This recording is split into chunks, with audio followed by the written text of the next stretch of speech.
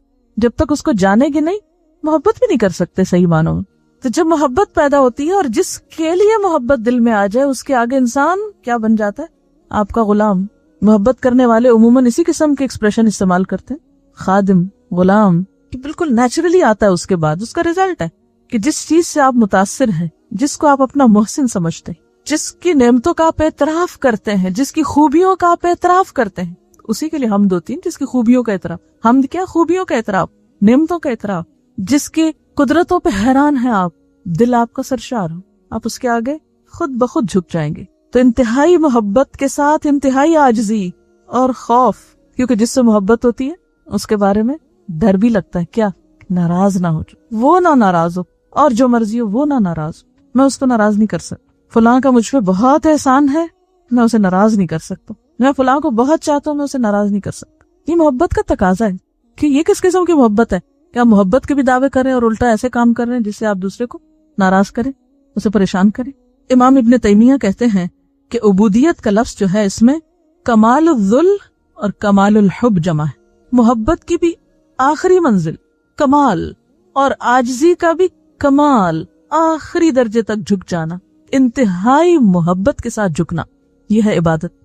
یعنی ایک طرف محبت کا آخری درجہ، والذین آمنوا اشد حبا للہ، اور دوسری طرف آخری حد تک جھک جانا، کسی بات میں کوئی اعتراض ہے ہی نہیں، سمعنا واطعنا، اس لیے کہ ہم مانتے ہیں کہ آپ سب سے بڑے ہیں، سارے کمالات آپ کے ہیں، ساری اچھی صفات آپ کی ہیں، پھر آخر کیا چیز مجھے روکے ہے کہ میں اللہ کے آگے نہ جھکوں۔ تو قرآن پاک میں اس کیفیت کے لیے کچھ الفاظ استعمال ہوئے، اس عاجزی کی کیفیت کو ظاہر کرنے کے لیے کچھ الفاظ آتے ہیں، جن میں ایک ہے خشیت، ڈرنا۔ خوف کے لیے لفظ خشیت استعمال ہوتا ہے، لو انزلنا هذا القرآن على جبل لرأيته خاشعا متصدعا من خشیت اللہ۔ کیا پیدا ہوا خشیت سے؟ کیا ہے خشیت؟ خاشعا متصدعا، ٹوٹ جانا، اپنی انا کو توڑ دینا، اپنی پسند و ناپسند کو ختم کر دینا، اپنی عقل اور اپنی مرضی کو ایک طرف کر دینا۔ اسی لیے کہا گیا انما یخشى اللہ من عباده العلماء۔ ایک اور لفظ استعمال ہوتا ہے تضرع، ادعوا ربکم تضرعا وخفیہ انہ لا يحب المعتدین۔ پکارو اپنے رب کو تضرع کے ساتھ، زاری کے ساتھ،